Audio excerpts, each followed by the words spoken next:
Okay, so here's a problem. We've got a couple of moving load, concentrated loads representing some kind of vehicle. So they're 12 feet apart. There's one load. There's the back load. They're on the right side. They're going to move left. And we're going to find the maximum moment at B. So the first thing I need to do is find my influence line for the moment at B. So again, we can imagine a hinge at B and then positive moments applied to both sides. And when we do that, how do you think B will move? Up or down? Looks like it's going to move up. So as it moves up, it's held down on the right side, so it hinge up, and then again on the left side. So we find a nice little symmetric triangle for my influence line. So if I draw that now, the moment at B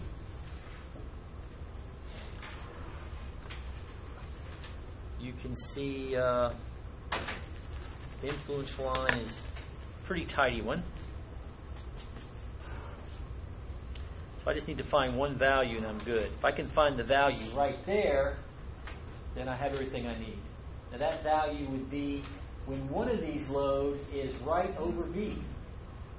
So the simple statics problem I have to solve becomes this. Here's my structure.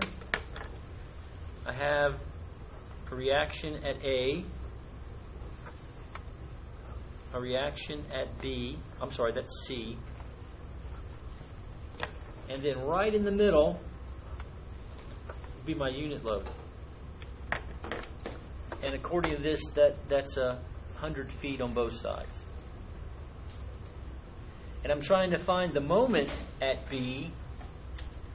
So if I were to cut the structure there at B, you can either work the left side or the right side. Does either one seem to be an advantage or a disadvantage?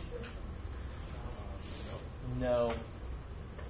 So I'm just going to work the right side. I don't know why. I just will.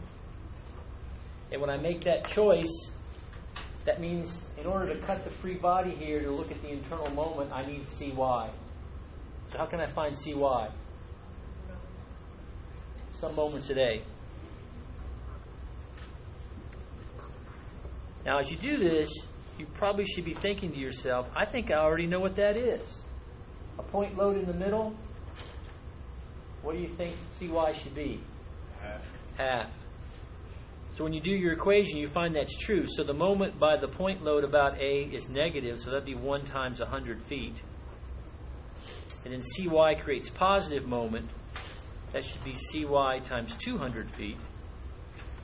And as we suspected, CY is 1/2. So if I cut the structure now and look at the right-hand side piece, like we've already identified, we know now that CY is 1/2, and I'm looking for the internal moment here at B. How do I find that?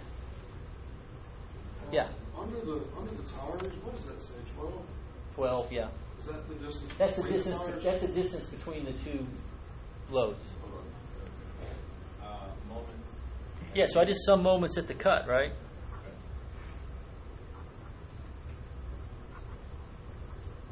Make sure I'm in equilibrium using right-hand rule. This becomes a negative moment. The moment created by the 1/2 is positive. It'll be the force 1/2 times the distance 100.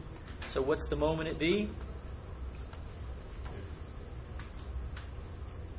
I did something wrong. That's a positive. So this becomes 50. Actually becomes 50 feet. So I now know this is 50. And my units are in feet. Is there not a load, a weight?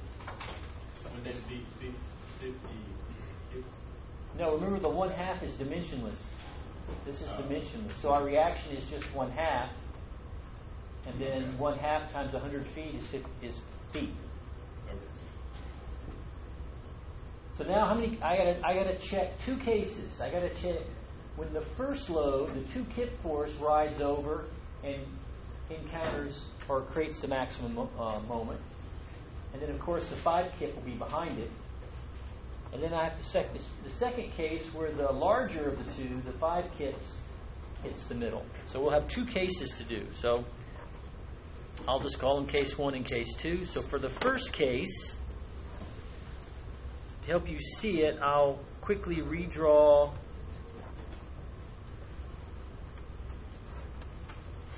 the moment at B.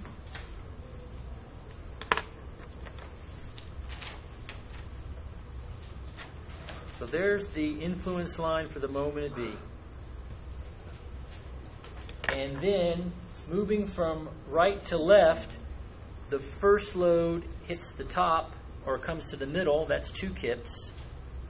And then 14 feet back is the second load, which is 5 kips. So where do those things intersect? Well, we know this value. What is it? 50. So I'll write it there. It's 50. So 14 feet back, what's this value right here? 12. Oh, 12. I'm sorry. Did I write? Oh, I wrote 14 twice, didn't I? I knew I'd seen 14 somewhere. Here, I'm going to change the problem. It's 14 feet. Doesn't matter. It's just a number, right? So what is the slope of this line?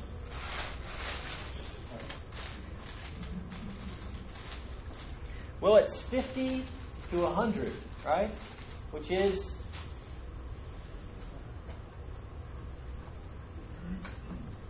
one half. So if I go 14 feet, I've dropped 14 times 7 is 14 times a half is 7. And you subtract that from 50, you get what? 43.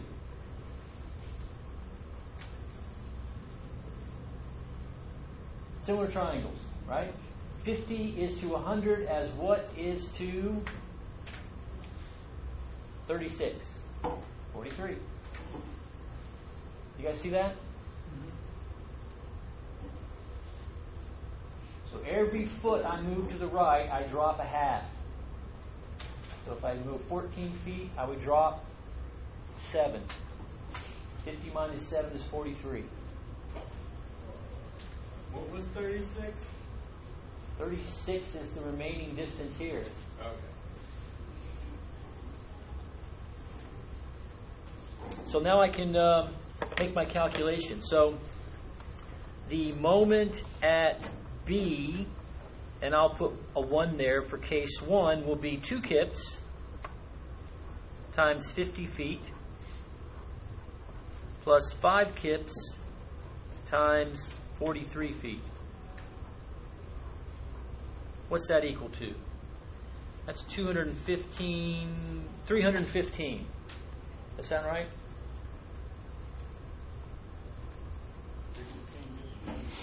So that's 315 kip feet.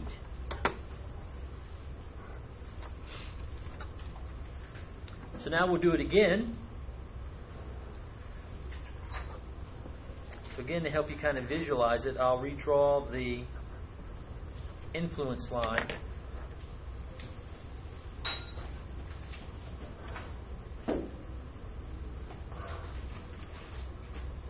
Now for this case, the truck is now moving again to the right. Now the back wheel, or the 5 kip force, is at the center.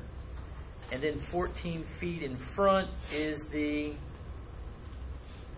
2 kip force. Again, I'm looking where those values intersect the ordinate values. I already know this top value is 50. This particular problem, the slope of either side is the same. So 14 feet in front, this is going to drop to, again, 43.